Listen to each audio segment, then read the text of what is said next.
각 정당의 대선 경선 구도가 윤곽을 드러내고 있습니다. 3명의 후보를 선출한 국민의당은 오늘 첫 후보 토론회를 가졌고 자유한국당은 1차 컷오프 통과자를 발표할 예정입니다. 네, 본격화되고 있는 경선 레이스 소식 자세히 짚어보겠습니다. 오늘 이 시간에는 조혜진 전 새누리당 의원, 김홍구 경기대 겸임교수 두 분과 함께합니다. 안녕하십니까? 네, 어서 오십시오. 예.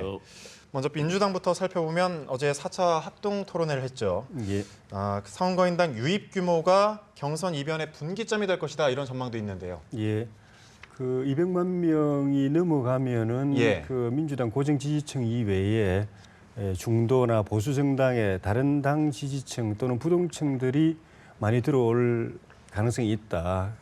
그런 사람들이 들어와야 200만 명이 넘었을 것이고 그 사람들이 민주당 지지층이 아닌데도 민주당 경선에 들어오는 이유는 안희정 후보를 밀어가지고 또는 뭐 이재명 후보도 대상이 될 수 있겠지만은 그런 사람들을 밀어가지고 문재인 후보가 안 되도록 하는 목적으로 들어온다.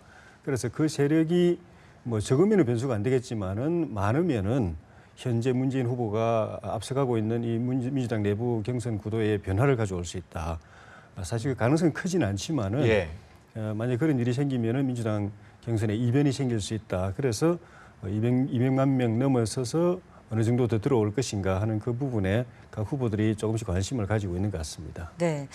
민주당 대선 주자 토론회 등 이제 횟수 더해갈수록 각 주장 간의 공세수위 높아지고 있지 않습니까? 여전히 이제 부동의 선두는 문재인 전 대표인데요. 주자들 간의 역전 가능성은 어느 정도로 예상하세요?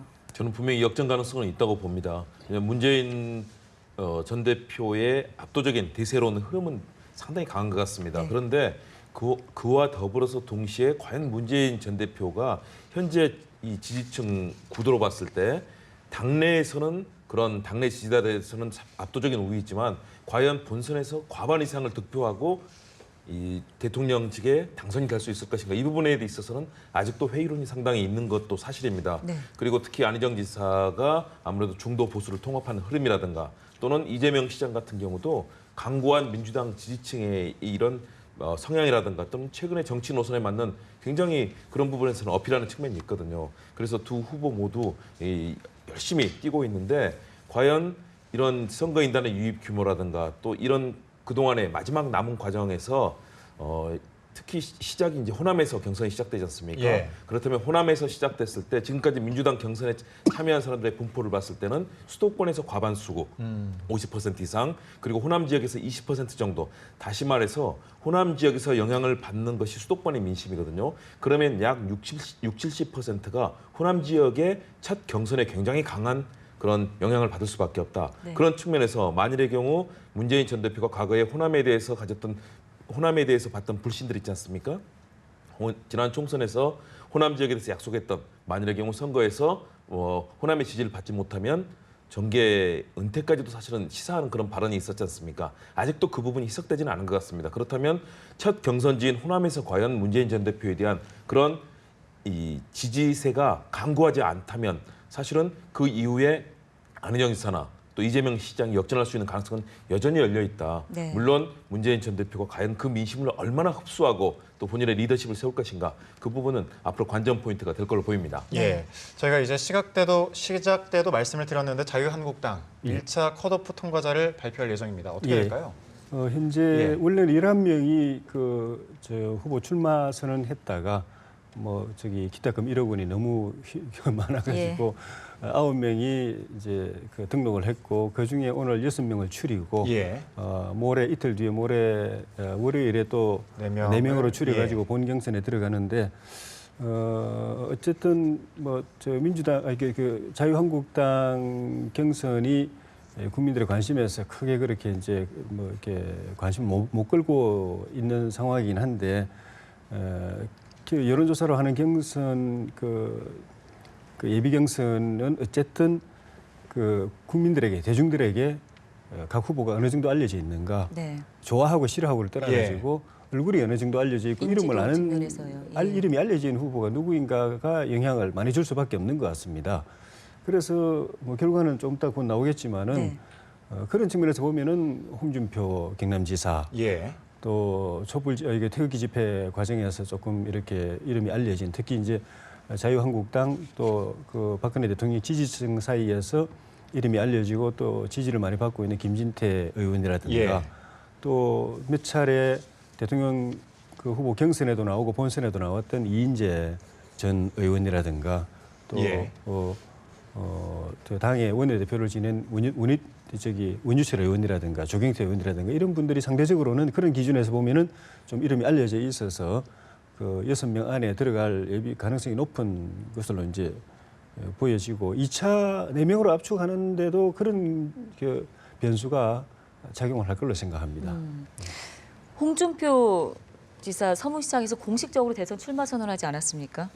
지지를 볼 때는 이제 하위권에 있는데도 계속해서 보수 진영에서는 경계하는 모습이에요. 그 이유는 어디에 있다고 보세요? 전체 지지율에서는 하위지만 자유한국당 소속에서는 그렇죠. 압도적으로 예. 앞서는 후보죠. 예. 다른 후보들은 뭐 0.1, 0.3 이렇게 얘기되지만 네. 홍준표 지사는 최근의 조사에 따르면 5 내지 7% 정도의 사실은 이 황교안 권한대행이 사라진 이후에는 가장 앞서는 후보입니다. 네. 그리고 그동안의 정치 경력도 만만치 않습니다. 그동안의 의원도 그렇고 원래 모래시계 검사로도 뭐 유명했지만 뭐 도백을 하면서 경남지사도 하고 다양한 그러니까 정치 또는 행정단체에서 다양한 경험을 쌓았고 그리고 정치적인 감각도 아주 뛰어납니다. 정치적 승부수를 던지는 뭐 감각이라든가 이런 부분들 뛰어나는데 최근에는 뭐 트럼프 전략을 사용해서 예. 굉장히 강한 막말. 오늘도 서문시장에서 대선 출정식을 하면서 스스로 어려운 속에서 나는 담벼락이 되겠습니다. 국민들을 섬기겠습니다라고 하면서도 또 노무현 대통령 관련해서도 그 노무현 대통령 관련해서 만일의 경우 이번 대법원에서 본인이 지게 된다면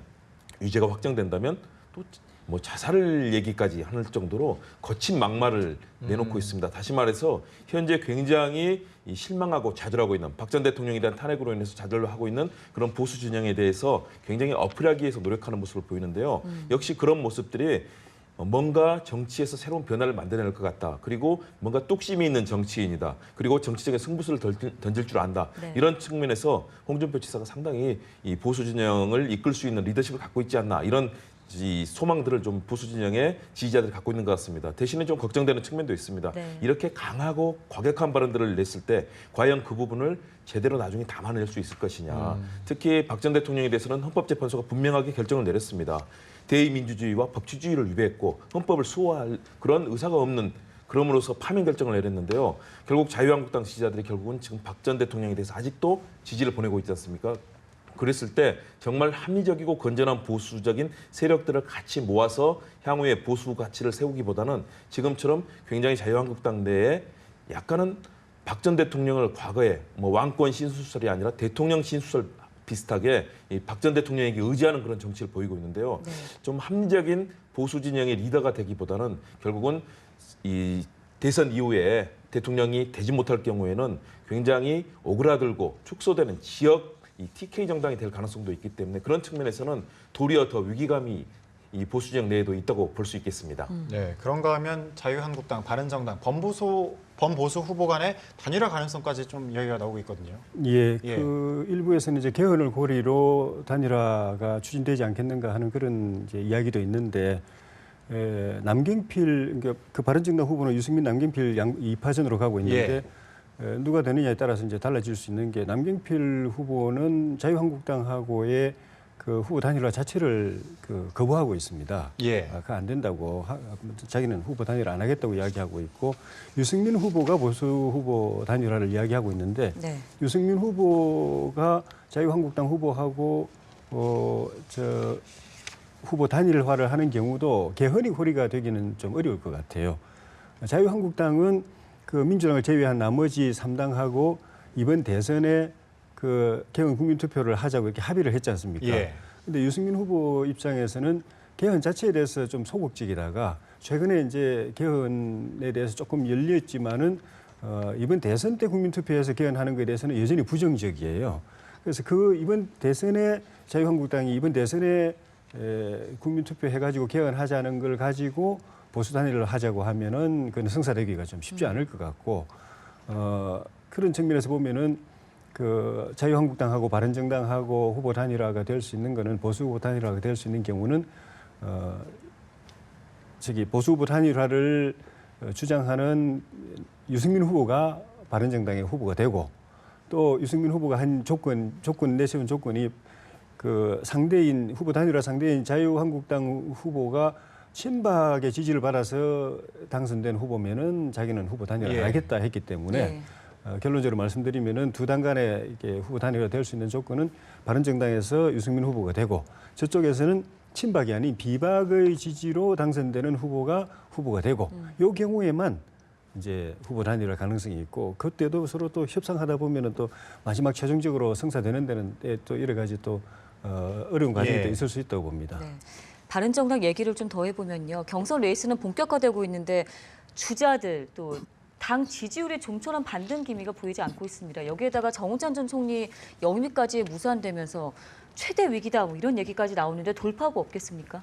바른정당 정말 위기입니다. 네. 원외 정당인 정의당보다도 지지율이 아래로 내려가는 그렇죠. 그런 조사도 예. 나왔지 않습니까? 그럴 정도로 그 30명 이상의 의원들이 있음에도 불구하고 그런 이름을 제대로 내지 못하고 있는 부분들, 결국은 그 부분은 내부에서 주자들도 사실은 국민들의 지지를 얻지 못하고 있는 상황들이 하나 있고요. 또 더불어서 당 자체도 활력이 지금 부족해 보이고요. 그리고 뭔가 이번 대선에 임하는 여러 가지 다양한 정책과 콘텐츠를 국민들에게 알리는 것도 현재로서는 굉장히 소극적인 모습입니다. 더군다나 최근에 김무성 의원과 또 뭐 유승민 의원 뭐 여러 가지 뭐 갈등설들이라든가 이런 것도 나오지 않습니까? 정말 한 목소리를 내도 부족한데 이런 갈등설 나오는 것들. 그래서 뭐 잠재워지긴 했는데요. 그렇다면 저는 세 가지 정도 있다고 봅니다. 어쨌든 이 바른정당은 자유한국당과는 다르게 이 박근혜 전 대통령과 최순실 씨의 게이트 사건에 대해서 반성하고 성찰의 목소리를 내고 있는 정당이거든요. 그렇다면 여기에 대해서 제대로 우리가 보수의 합리적이고 계획적인 보수의 가치를 이끌고 있는 정당이라는 것, 그런 캐치프레이즈와 이런 것들을 국민들께 적극적으로 알리고 우리가 보수의 줄이다라고 해야 되는데 네. 그런 기세를 자유한국당이 지금 넘겨주고 있거든요. 그런 측면에서 그 부분에 첫 번째는 적극적이어야 되고요. 두 번째는 그런 콘텐츠와 내용들을 국민들께 적극적으로 알리는, 그래서 다양한 슬로건이라든가 또는 SNS를 통해서도 적극적으로 알려야 되는데 별로 그런 모습들이 보이지 않습니다. 좀 더 적극적으로 그런 캐치프레이즈, 가치, 또 바른정당이 추구하는 내용들을 많이 알리려는 노력이 필요하고요. 세 번째는 절박해야 됩니다. 과거에 새누리당이 선거에서 어려울 때 어떻게 했습니까? 반바지 입고 빨간 옷 입고 뭐 주부 예. 다양한 퍼포먼스를 통해서 사실은 어려운 속에서 선거에서 이기는 그런 저력을 보여줬거든요. 바른정당도 저는 그렇게 해야 된다고 봅니다. 뭐 최근에 힙합 댄스하고 같이 나와서 뭐 이런 재미있는 모습도 보여줬는데요. 정말 우리는 박 전 대통령의 그 유산을 지웠다. 그리고 정말 보수의 가치를 회복하기 위해서 하겠다는 그런 절실함을 각종 퍼포먼스도 좋고요. 대국민, 국민들께 여러 가지 자리를 마련해서 보여주는 모습도 좋고요. 저는 절박하게 국민들께 그런 모습을 보여주는 다양한 그런 장들을 만들어서 바른정당이 보수의 정말 열린 보수 그리고 합리적인 보수의 가치를 알리는 정당이라는 것들 국민들께 빨리 알리는 것. 그래야만 다른 주자도 뜨고 물론 두 후보들이 열심히 뛰어야 되지만요. 네. 당 차원에서도 저는 그런 노력이 필요하다고 봅니다. 알겠습니다. 국민의당 같은 경우는 오늘 오전 TV 토론을 봐도 그렇고 예. 통합 연대 시점 보고 좀 날카로운 대립이 있었거든요. 앞으로 좀 관전 포인트라든지 변수라든지 어떤 게 있을까요? 관전 포인트는 안철수 후보가 앞서가고 있고 특별한 변수가 없으면 안철수 후보가 될 거라고 보는 그것이 뒤집어지느냐 안 뒤집어지느냐. 예. 뒤집어져 가지고 손학규 후보나 박주선 후보가 된다면은 대이변이죠. 이번 대선 판도의 첫 번째 대이변이 그것일 텐데 그게 가능한가를 하나씩 따져볼 필요가 있는데 예. 사실 그 국민의당은 안철수 그 후보의 당이라고 해도 과언이 아닌데도 불구하고 손학규 지사 전 대표가 저렇게 뛰어드는 거는 가능성이 있다고 보는 것이거든요. 그 가능성이란 뭔가 하면은 경선 룰이 여론조사는 20%밖에 안 됩니다. 예. 그 안철수 후보가 그 저기 강점을 가지고 있는 여론조사지만은 그게 20%밖에 안 되고 나머지 80%는 완전 국민 경선제로 해가지고 현장에서 현장 투표로 결정하는 것이거든요. 이거는 조직 동원력이 결정하는 것인데 그 점에 있어 가지고는 손학규 후보가 그 동안에 그 정치 활동하면서 다져온 그 조직과 호남에 2년간 집거하면서 호남 지역을 중심으로 해서 다져온 또 조직력 예. 그리고 그 호남 지역의 현역 의원들 지금 예를 들면 광주 전남의 현역 지역구의 국회의원이 저 국민의당 25명 가운데 16명이거든요. 이분들하고 어쨌든 간에 유대가 있기 때문에 이분들이 조직적으로 지원할 경우에 변수가 생길 수 있다는 거. 그런 점 때문에 손학규 후보가 경선에 이제 뛰어드는 것 같은데 이런 것들이 그 투표의 결과에 어떤 그 변화를 가져오는가 하는 그런 점들이 지켜봐야 될 변수가 될 것 같습니다. 예, 조혜진 전 새누리당 의원, 김홍국 경기대 겸임교수와 함께 짚어봤습니다. 고맙습니다. 고맙습니다. 고맙습니다.